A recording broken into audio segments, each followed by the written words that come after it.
Everyone, இன்னைக்கு கார்த்திக் ரேவதியில் ஒரு பயங்கரமான ப்ரோமோ வந்திருக்கு. அதை பற்றி தான் பார்க்க போகிறோம். இந்த வீடியோ பிடிச்சிருந்தா லைக் பண்ணுங்கள், சப்ஸ்கிரைபும் பண்ணுங்கள். வாங்க வீடியோக்குள்ளே போகலாம். அதாவது பார்த்தீங்கன்னா, நம்ம ரேவதியோட பெஸ்ட் ஃப்ரெண்ட் நேற்றுக்கு வந்திருந்தாங்கல்ல, அவங்க வந்திருந்தோடனே இப்போ ஏற்காடு வந்தோடனே ரொம்ப போர் அடிக்குது, எல்லோரும் வாங்க வெளில போகலாம் அப்படின்ற மாதிரி சொல்லிட்டு இருக்காங்க. ரேவதிக்கு ஒரு பக்கம் கடுப்ஸாக இருக்குது, என்னடா இது நம்ம இங்கே வந்து தனியாக இருக்கலான்னு பார்த்தா இந்த மாதிரிலாம் நடக்குது அப்படின்ற மாதிரி யோசிச்சுட்டு இருக்காங்க. சரி ஓகே, ஃப்ரெண்டு முன்னாடி ஒரு லைட்டாக வந்து அவங்களுக்கு அவமானப்படக்கூடாதுன்னு சொல்லிட்டு கிளம்புறாங்க. 4 பேரும் கிளம்பிட்டு ஃபஸ்ட்டு வந்து பார்த்திங்கன்னா அந்த பூந்தோட்டம் கார்டனுக்கு போயிட்டு எல்லா பூவெல்லாம் பார்த்து என்ஜாய் பண்ணிகிட்ருக்காங்க. அப்போ வந்து அவங்க ஃப்ரெண்டு கேட்குறாங்க, ரேவதியை வந்து ஒருத்தர் லவ் பண்ணுறாருனா அப்போ அவர் எவ்வளோ பெரிய ஜென்டில்மேனாக இருக்கணும், எப்படி வந்து நீங்கள் ரேவதி மனசுக்குள்ளே வந்தீங்க, உங்கள் காதல் கதையை சொல்லுங்கள் அப்படி எப்படின்னு சொல்லி கேள்வி மேலே கேள்வி கேட்குறாங்க. 2 பேரும் முழிச்சு ஒரு பதிலாக சொல்லிகிட்டு இருக்காங்க.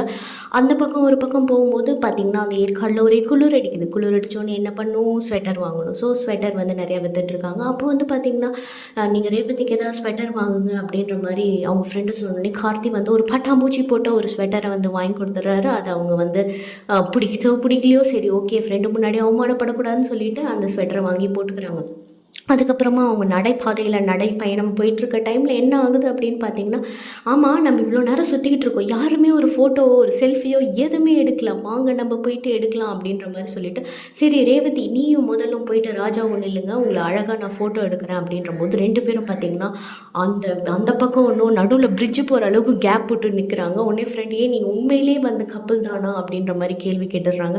நல்லா போய் பக்கத்தில் நில்லுங்க, போய் அப்படியே கையில் கை போடுங்க அப்படின்ற மாதிரிலாம் என்னென்னமோ டைலாக்லாம் பேசி 2 பேரும் க்ளோஸாக ஒரு ஃபோட்டோ எடுத்துடுறாங்க. அதுக்கப்புறமா வந்து பார்த்திங்கன்னா அந்த ஃபோட்டோ வந்து பார்த்துட்டு நம்ம வந்து சாமுண்டேஸ்வரி அம்மாவுக்கு வந்து அமுச்சு வச்சிடுறாங்க. அவங்க அமுச்சு வச்சோடனே அவங்க பயங்கர சந்தோஷத்தில் இருக்காங்க. வாவ், இது என்ன மெடிக்கல் மிராக்கிள், இப்படிலாம் வந்து சேர்ந்துட்டாங்களா அதுக்குள்ளே அப்படின்ற மாதிரி வீடே ஒரே பயங்கர சந்தோஷத்தில் இருக்குது. ஆனால் இந்த அக்கா தங்கச்சிங்களுக்கும் பிடிக்கல, என்னடா இவ சத்திய சபதம்லாம் இட்டுட்டு போனால் நான் எனக்கு அந்த ராஜாவை பிடிக்கல அப்படி இப்படின்னு இப்போ போயிட்டு உடனே சிரிச்சிட்டுலாம் போஸ்ட் கொடுத்துட்ருக்காளேன்னு சொல்லிட்டு அவங்க அந்த பக்கம் ஃபீல் பண்ணிகிட்டு இருக்காங்க. இந்த பக்கம் மயில் அண்ட் கோ, அந்த மயில் அண்ட் அவரோட மாமாவுக்கு பயங்கர சந்தோஷம், சாமுண்டேஸ்வரி அவங்களுக்கும் பயங்கர சந்தோஷம், சந்திரகலாக்கு இதெல்லாம் எப்படி நடக்குது, மாயா போய் ஒரு பிரயோஜனமும் இல்லை, செம வேஸ்ட் மாயா அப்படின்ற மாதிரி ஃபீல் பண்ணிகிட்டு இருக்காங்க.